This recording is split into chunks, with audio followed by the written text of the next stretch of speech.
কোনো পেশেন্ট যদি বা কোনো কাপল যদি আমাদের কাছে আসে, ফার্স্টেই কিন্তু আমরা সরাসরি আইভিএফ বা আইওআই লাগবে এরকম বলি না। প্রথমেই আমরা বেসিক্যালি মেল ফিমেল পার্টনারে আমরা হিস্ট্রি নিয়ে থাকি, তারপর বেজলাইন কিছু টেস্ট করি।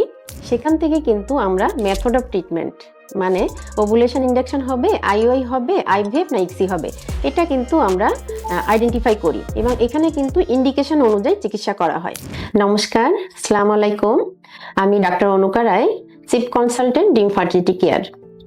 আমি ডিম ফার্টিলিটি কেয়ারে প্রতিদিন 3টা থেকে 9টা পর্যন্ত সেবা দিয়ে থাকি। আমাদের এখানে যে সমস্ত সার্ভিস দেওয়া হয়, এখানে অ্যাডভান্স টেকনোলজি সহ আইভিএফ সেটআপ এবং এখানে ইক্সি পর্যন্ত হচ্ছে এবং ওয়েল ইকুইপড এমব্রায়োলজি ল্যাবও এখানে আছে এবং দক্ষতার সাথে আমরা কিন্তু চিকিৎসা দিয়ে যাচ্ছি। তারপর আছে ওয়েল ইকুইপড অ্যান্ড্রোলজি ল্যাব, যেখানে রেগুলার আমরা আইওআই করছি, যেটা সাকসেস রেট খুবই ভালো এবং এখানে সিমেন অ্যানালাইসিস, তারপর ফ্রুক্টোজ টেস্ট, ডিএফআই এর মতো টেস্টও এখানে হচ্ছে এবং আমরা মর্ফোলজি টেস্টও করে থাকি। এখানে আমরা আরও যে চিকিৎসা দিয়ে থাকি, বিশেষ করে আমি স্যালাইন ইনফিউশন সোনোগ্রাফির মাধ্যমেই কিন্তু সাধারণত আমরা টিউবটা পরীক্ষা করে থাকি। তারপর এখানে regular folliculometry, transvaginal sonography, anomaly scan, NT scan এগুলোও করে থাকি।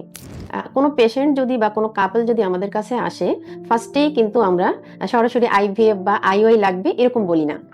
প্রথমেই আমরা বেসিক্যালি মেল ফিমেল পার্টনারের আমরা হিস্ট্রি নিয়ে থাকি, তারপর বেজলাইন কিছু টেস্ট করি। সেখান থেকে কিন্তু আমরা মেথড অফ ট্রিটমেন্ট মানে ওভুলেশন ইন্ডাকশন হবে, আইওআই হবে, আইভিএফ না ইক্সি হবে, এটা কিন্তু আমরা আইডেন্টিফাই করি এবং এখানে কিন্তু ইন্ডিকেশন অনুযায়ী চিকিৎসা করা হয়।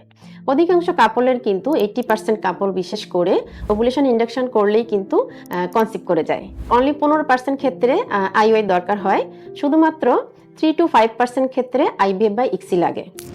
ধন্যবাদ সবাইকে, ভালো থাকুন, সুস্থ থাকুন।